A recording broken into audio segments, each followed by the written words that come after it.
masjid, ketua musallah, ketua majlis taklim beserta jamaahnya, jamaah walimatul ursi, yang mudah-mudahan kita semua diberikan panjang umur, sehat afiat, mendapat kemantapan iman, Islam dan ihsan kita kepada Allah Ta'ala. Amin ya Rabbal Alamin. Wabil khusus yang kita muliakan orang tua kita Al-Mukarram Bapak Kiai Haji Abdul Razak, Bapak Kiai Haji Sa'duddin, Bapak Kiai Haji Muhammad Sukri, Muhammad Sopri, Bapak Kiai Haji Ahmad Buih, Bapak Ustadz Rusli, segenap para tokoh lainnya, yang mudah-mudahan beliau-beliau semua diberikan panjang umur, sehat afiat, sehingga lebih banyak lagi manfaat kontribusi besar yang beliau-beliau berikan buat Islam dan muslimin. Amin ya Rabbal Alamin. Jamaah walimatul ursi yang kita muliakan, Bapak Ustadz Haji Amir Husni selaku sahibul bait, yang mudah-mudahan dengan doa kita bersama beliau beserta istri dan keluarga besarnya senantiasa diberikan panjang umur, sehat afiat, penuh barokah. Amin ya Rabbal Alamin. Ustadz yang baru saja melantunkan ayat-ayat suci Al-Quran, Ustadz Ahmad Badruddin, yang masih jadi jomblo, mudah-mudahan beliau cepat nemu ceblokannya. Amin. Jamaah sekalian, enggak banyak yang saya ingin sampaikan, berhubung acara kita dari tadi udah kebanyakan. Udah gitu Kori bekelin saya ayat banyak banget lagi. Ya enggak? Emang udah capek disuruh nyiangin ikan betok 15 kilo sendiri lah, mata saya kekunangan. Makanya saya ambil ayat yang terakhir aja udah. Wa min ayatihi yang umum. Kedatangan kita pada malam ini diundang oleh sahibul bait. Harapan besar kita semua yang hadir pada tempat ini, dua belah mempelai yang Allah pertemukan dalam jalinan pernikahan, saudara Ustadz Muhammad Hammam Al-Haq. Mudah-mudahan beliau diberikan panjang umur, sehat afiat, rumah tangganya sakinah mawaddah warahmah, penuh barokah, bukan hanya panjang umur tetapi Allah kekalkan jodohnya jadi laki bini sampai sorganya Allah Subhanahu wa Ta'ala, dikaruniakan keturunan-keturunan yang salihin dan salihah, martabat hidupnya makin dalam keridhaan Allah Subhanahu wa Ta'ala. Amin ya Rabbal Alamin. Para jamaah sekalian, pernikahan dalam agama kita sebuah fase kehidupan di mana seseorang bisa meraih kehidupan yang penuh dengan ketenangan, penuh rasa cinta dan kasih sayang, yang dalam bahasa Al-Quran disebut sakinah mawaddah warahmah. Bahkan para jamaah sekalian, pernikahan ini Allah nyatakan sebagai tanda-tanda kekuasaan Allah. Wa min ayatihi an khalaqalakum min anfusikum azwaja. Di antara sekian banyak tanda-tanda kekuasaan Allah, baik di bumi, di langit, bahkan yang ada pada diri kita. Kalau kita pikirin empel-empel alus-alus tanda kekuasaan Allah banyak buat kagak kehitung. Baik yang dekat sama kita maupun yang jauh. Bahkan yang sehari-hari kita lihat, kita jalan di galengan gitu cacing, udah pada bikin rumah. Begitu kita keduk aja tuh cacing banyak buat apa, kadang-kadang dia ngumpet di busa, takut dicari sama tukang mancing. Cacing udah kenal sama duit, udah laku sama duit. Itu juga tanda-tanda kekuasaan Allah. Nah ini subhanallah, tanda-tanda kekuasaan Allah bertemunya seorang pria dengan wanita dalam jalinan rumah tangga, apa jadi jodoh. Ini semata-mata tanda-tanda kekuasaan Allah. Yang namanya kita Pak, hidup kita nggak pernah tahu ama siapa nanti kita berumah tangga, kagak pernah tahu. Ini yang namanya jodoh mengandung misteri. Sama kayak mati, kita kagak pernah tahu. Sama kayak rezeki, kagak pernah tahu bagaimana. Ada orang secara pendidikan gelarnya gelarnya bererot, LC, MM, SE. Gelar apa lagi yang gede? Gelar hambal. Sarjana ekonomi, ngambil akuntansi. Begitu dagang belum tentu bisa, belum tentu manjang usahanya. Ini rezeki jadi misteri, kematian jadi misteri. Begitu juga termasuk misteri yang jadi tanda-tanda kekuasaan Allah, bertemunya kita dengan pasangan hidup kita. Sebab yang namanya jodoh tanpa kita sadari Pak, dikata gampang-gampang, tahu-taunya susah. Dikata susah, tahu-taunya gampang. Ini yang namanya jodoh luar biasa. Apa Allah kata, wa min ayatihi, di antara tanda-tanda kekuasaan. Ada orang Pak yang pacaran pakai 9 tahun. Itu 9 tahun kemana aja dibawa, mau kondangan dibawa, ada mall baru jalan-jalan ngabisin recehan dibawa. Ada yang kagak punya duit mainnya di jembatan Buaran. Lah kagak beli apa-apa di jembatan sampai yang diagiang. Tuh, pergi habis asar pulang jam 12 malam, lah kagak makan kagak apa. Iya, empet aja udah kayak ikan sepati cengkali. Ini ada orang pacaran 9 tahun tapi cintanya kandas. Bisa apa kagak? Bisa. Yang dikata kue pancong ada 5, dibungkus pakai kain, ngelancong udah lama, yang ngawinin orang lain. Coba itu. Ini tanda-tanda kekuasaan Allah. Itu 9 tahun tuh menjadi tukang ojek doang, nganterin kemana-mana, jemput mulu, kondangan jemput, les jemput, ya nggak kemana-mana. Tahu-taunya kagak jadi.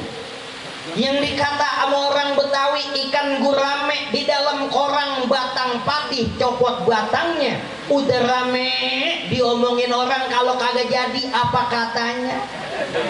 Serundeng kacang tanah, urirang di batang padi, berendeng mau kemana?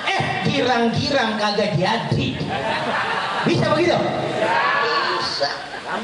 Ada orang ngelancong mulu, saban malam minggu ngelancong, pengen banget nih empuan demen, dia upayain supaya bapaknya demen, emaknya demen, engkongnya udah mau mampus apa demen. Tiap malam minggu berlancongin tuh bawa jeruk 5 kilo. Itu bertahun-tahun dia malin asal ke sono jeruk 5 kilo. Belum lagi buah-buahnya katanya demen banget makan bakso kocok di Romangun dekat terminal. Dikasih yang masih anget-anget, yang kalau dimakan sampai keluar ingus muda. Lucu itu.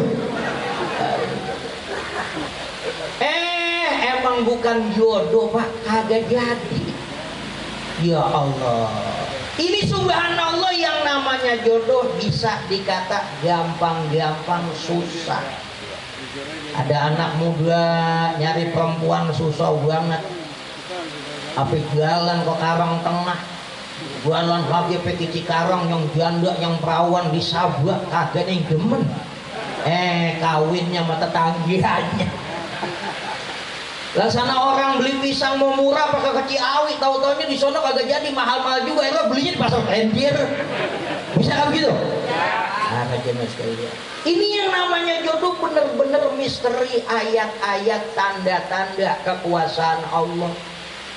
Laksana ayam kukuruyuk pakai di atas wungungan, tahu-taunya bikin tarangan di samping rumah. Bisa begitu? Contohnya banyak banget. Ini jodoh bener-bener rahasia Allah. Kadang-kadang kita kagak cari, justru datang sendiri. Betul? Ya Allah, itu udah kayak kita nyari jarum di dalam jerami. Kita ubek sunggal pojok agak nemu, bujuk busut begitu lagi jalan ketusuk kaki gua. Bisa begitu?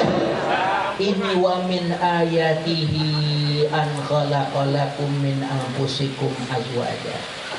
Makanya mudah-mudahan ini para jemaah sekalian, banyak nih anak-anak muda saya lihat. Ini mudah-mudahan hadirnya anak muda yang belum punya bini jadi motivasi. Biar buru-buru pada nikah.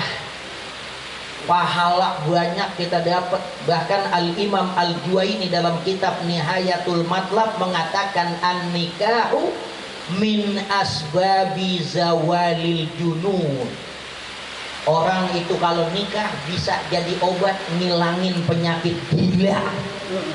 Di zaman Imam Juwaini ada perempuan gila. Begitu dikawinin baik. Kayak ada lesbi, gua Allah demen perempuan. Begitu dikawinin baik. Maren-maren main sama barang palsu, begitu ngerasain barang yang asli keguliran. Lu coba itu. Bukan dari maren sih. Iya enggak? Bapak lihat. Ini makanya mudah-mudahan jadi motivasi nih banyak anak muda nih.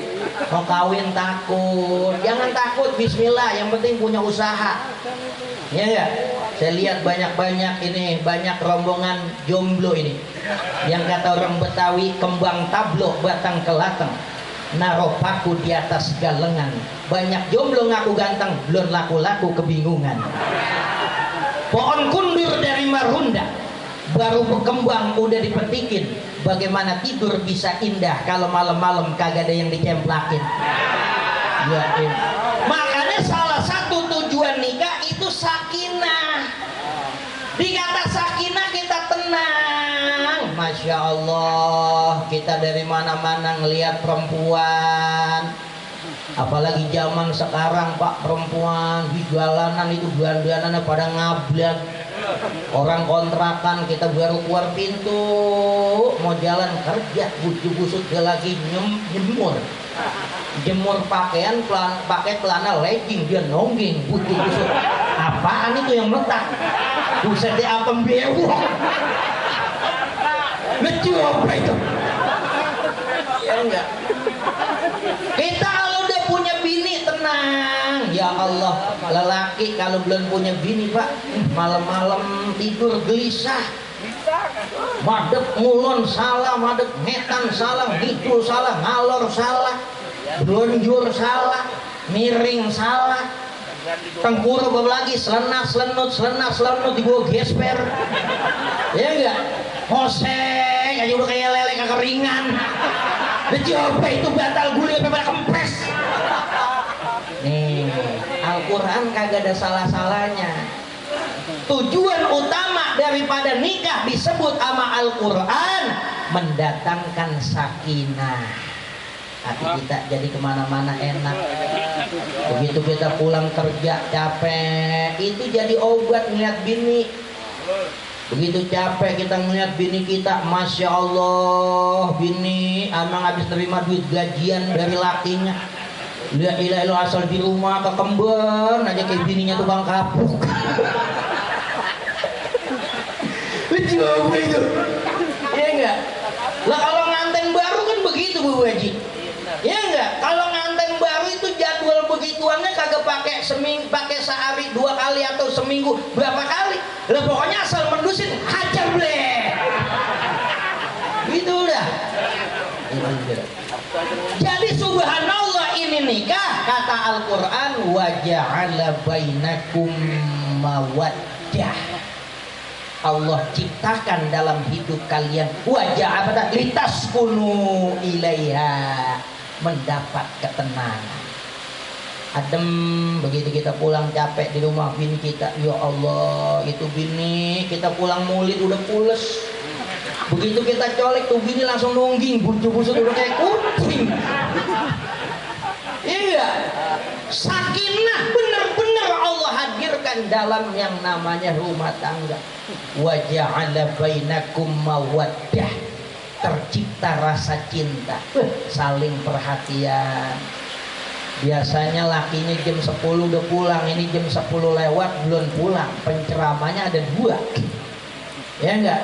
Wah khawatir dia SMS sama lakinya, nanya perhatian. Makanya kadang-kadang kalau ada bapak-bapak anak muda itu begitu dia di SMS sama lakinya, di WA sama bininya dia pulang, itu bukan takut sama bini, bisa jadi itu sayang, bisa jadi dia mau ngalah, ya enggak?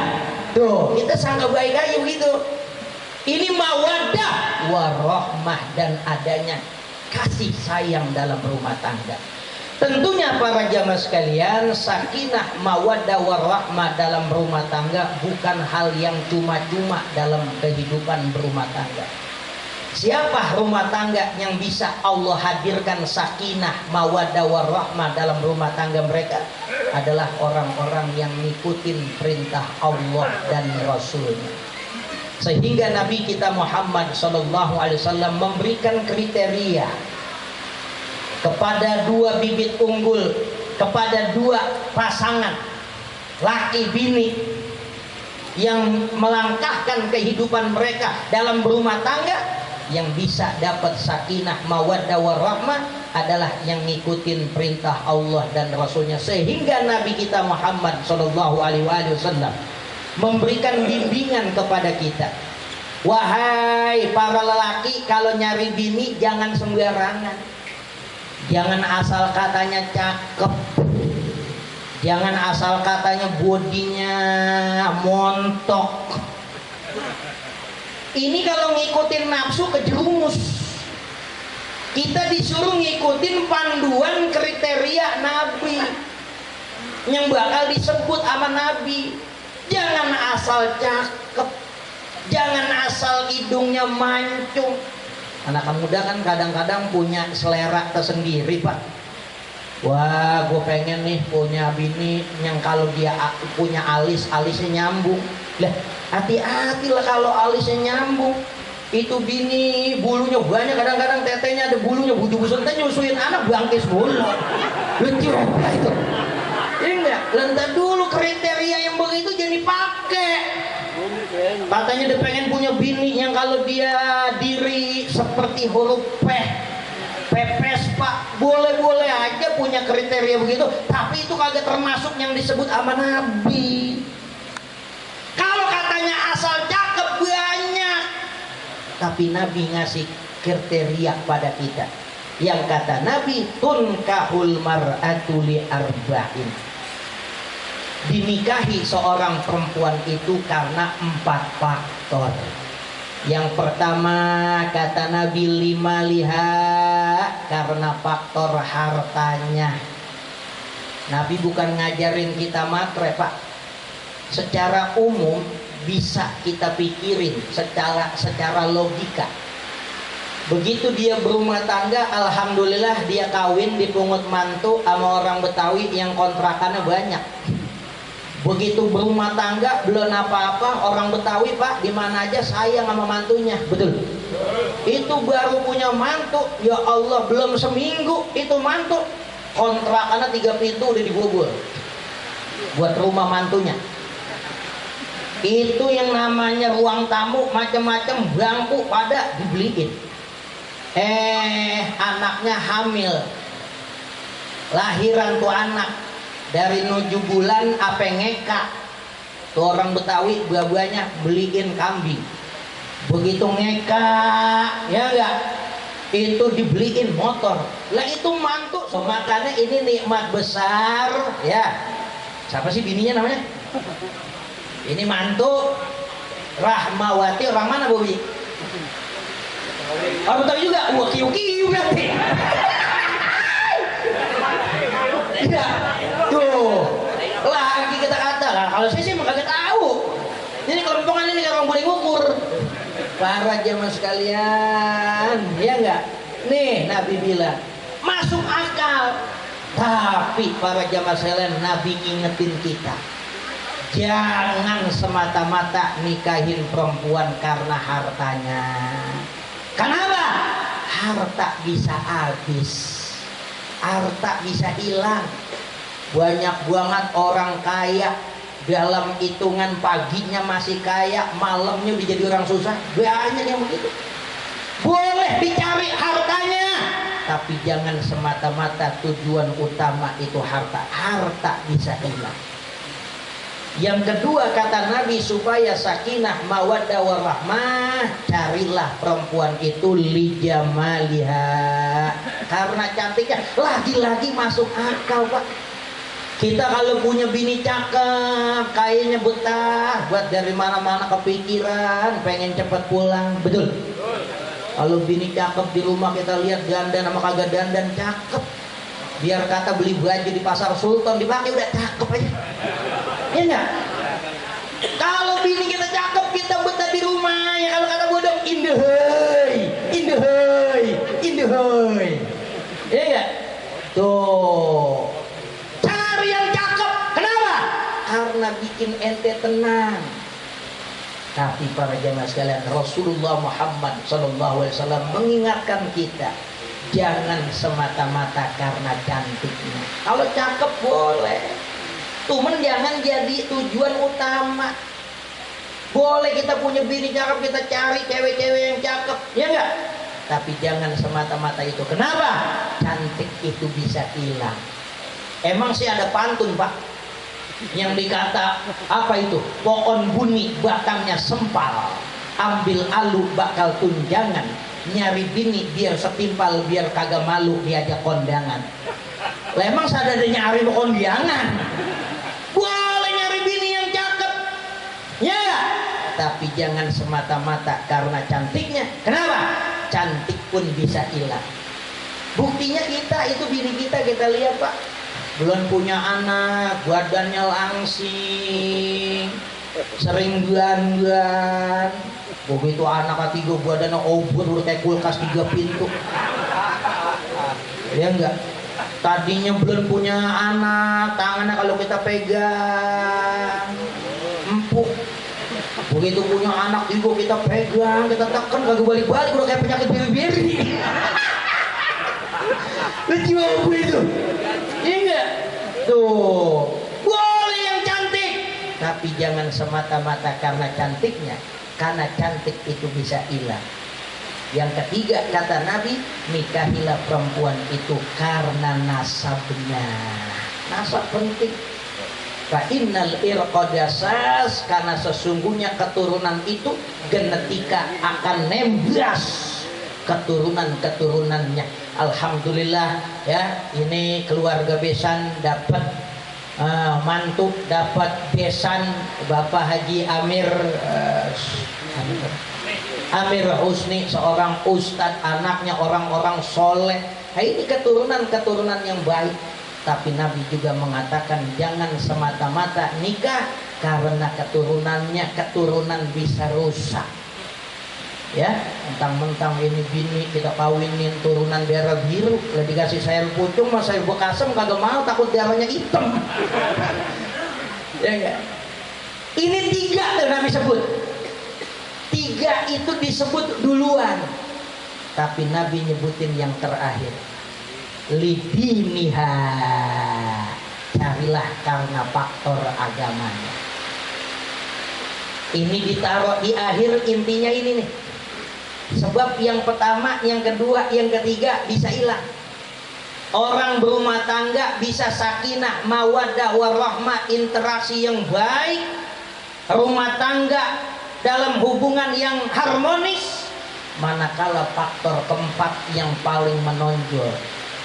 Biarin dah cakepnya kalas-kalas, sepan-sepan tuh perempuan. Kalau dihitung nilainya 6, itu juga udah dikatrol menapas-napasnya. Ya. Cuman alhamdulillah Pak, kalau zaman sekarang perempuan kagak ada yang jelek. Insya zaman-zaman tahun-tahun bocah yang lahir tahun 80-an sebelum tahun 2000 itu banyak banget. Zaman saya sekolah MI sama sanawiyah banyak banget orang perempuan di tongean, mandinya di kobra, sering gupak, tongean megudi. Emang gupakan bebek gendem di situ loh gudikan. Tapi orang perempuan yang lahir tahun 2000 emang sawo udah kagak, udah jadi ayon. Ya, udah kagak ada orang tongean. Udah nggak ada bocah buduk, nggak ada. Yang namanya Jakarta Pak berkah. Orang dari mana-mana, dari Jawa ngontrak, orang Kebumen, kebo yang kagak pernah beranak main mulu. Di kampungnya kusik, di Jarum ngebul, udah kayak oncom ditepak. Begitu 2 minggu di Jakarta, Masya Allah, kulitnya licin langsing. Kenapa? Mandinya sama air pump pakai sabun gip. Lah di sana mah air sawat tiengan. Tuh, iya gak?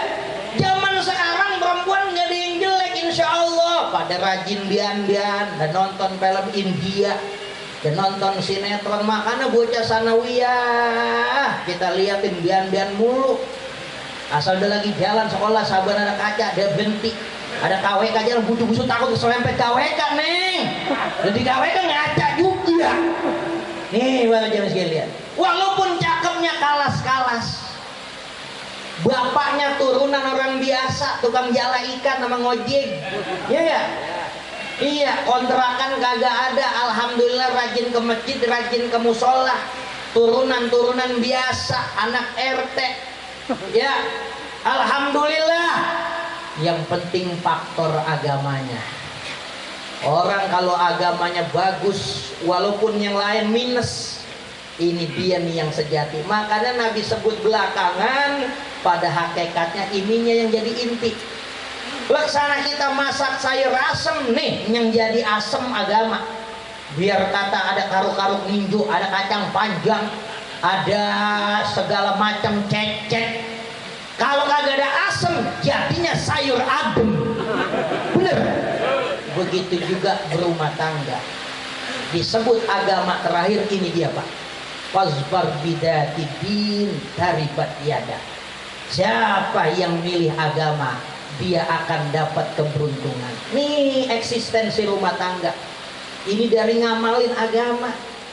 Laki bini kalau ngamalin agama, lakinya rajin sholat, bininya rajin sholat, oh rumah tangganya indah. Padahal lakinya ngojek, himpitan ekonomi, rumah kontrak 3x3, anak 4, kalau tidur malam-malam udah kayak gretan pada berjejer. Tapi karena suaminya rajin ibadah, istrinya rajin ibadah, ini sifat-sifat terpuji Pak, itu tumbuh dari ibadah. Man amila salihan min dzakarin aw untha wa huwa mu'minun falanuhyiyannahu hayatan thayyibah. Kehidupan thayyibah, harmonis, sakinah, mawaddah warahmah lahir dari manusia-manusia, pribadi-pribadi beriman dan bertakwa. Berdasarkan iman, perempuan kalau kita dapat bini yang soleha Pak, wah itu rumah tangga yang dikatakan sorga dunia. Kalau emang ada sorga di bumi, itu adalah rumah tangga yang sakinah mawaddah warahmah. Kalau kita punya perempuan yang soleha, yang beriman, udah paling bahagia kita. Hanya istri yang beriman bisa dijadikan teman dalam tiap kesusahan, selalu jadi hiburan. Walaupun lakinya pulang kagak bawa duit, tuh bini girang, senyum, mukanya ajer, kagak bawa duit segitu. Apalagi lakinya bawa duit, ya Allah girang banget. Itu perempuan yang soleha. Hanya istri yang solihah, yang punya cinta sejati, yang akan selalu setia dari hidup sampai mati, bahkan sampai hidup lagi. hancur hatiku. Kalau ada konser dangdut begitu. Iman, takwa, perempuan yang soleh. Alhamdulillah para jemaah sekalian. Ini dua bibit unggul Allah pertemukan. Yang lelaki anak guru kita, anak ustadz, beliau juga ustadz, bertemu dengan perempuan yang alhamdulillah zatul ilim, zatul din, zatul huluk. Ya, agamanya bagus, akhlaknya bagus, berilmu pula. Mudah-mudahan inilah rumah tangga sebagaimana Nabi kita Muhammad sallallahu alaihi wasallam menikahkan putri beliau Sayyidatuna Fatimah dengan sepupu beliau yaitu Sayyidina Ali karramallahu wajhah. Dua bibit unggul dipertemukan dalam jalinan pernikahan. Akhirnya Nabi katakan Allahumma akhrij minhuma katsirat tayyib. Sayyidina Ali didikan Rasul, Siti Fatimah, Sayyidatuna Fatimah radhiyallahu anha didikan Rasul. Dua bibit unggul nemu dalam jalinan rumah tangga. Allahumma akhrij minhuma katsirat tayyib. Ya Allah, lahirkanlah dari dua pasangan ini keturunan-keturunan yang baik.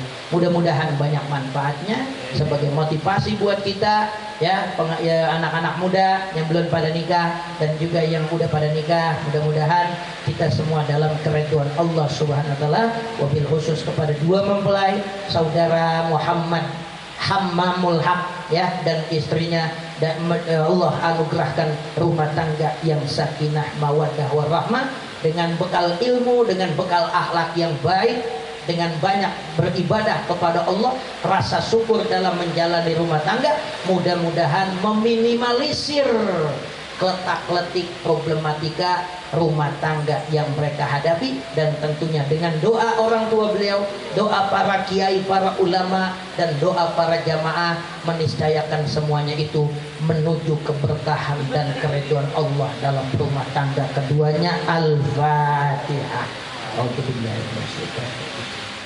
اللهم اغفر وارحم المسلمين والمسلمات اللهم اغفر وارحم المسلمين والمسلمات اللهم اغفر وارحم يا الله يا رب العالمين محمد اللهم اغفر له يا الله محمد أن الله يجعل قبرهما روضة من رياض الجنة وأن الله يجعل قبرهما نورا وبهجة وضياء وسرورا برحمتك يا أرحم الراحمين. ربنا اغفر لنا ولإخواننا الذين سبقونا بالإيمان ولا تجعل في قلوبنا غلا للذين آمنوا ربنا إنك رؤوف رحيم. ربنا أفرغ علينا صبرا وتوفنا مسلمين ألحقنا بالصالحين واحشرنا في زمرة المتقين مع الذين أنعم الله عليهم من النبيين والصديقين والشهداء والصالحين. ربنا تقبل منا إنك أنت السميع العليم واجعل أعمالنا خالصة لوجهك الكريم. ربنا آتنا في الدنيا حسنة وفي الآخرة حسنة وقنا عذاب النار. وصلى الله على محمد وعلى آله وصحبه وسلم والحمد لله رب العالمين. بسم الله الفاتحة. اللهم يا دائم البريء على البرية ويا باسط في العافية ويا صاحب المواهب الشامية صل وسلم على سيدنا محمد وعلى آله وصحبه وسلم. اللهم ارحمنا واسأل الحق الفاتحة يا بارئ يا كامل يا كاشف ويا من يعطي ويا هاب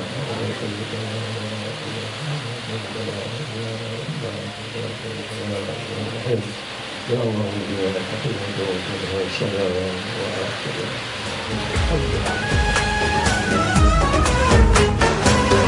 يا طيبة جئتك صبا لرسول الله محب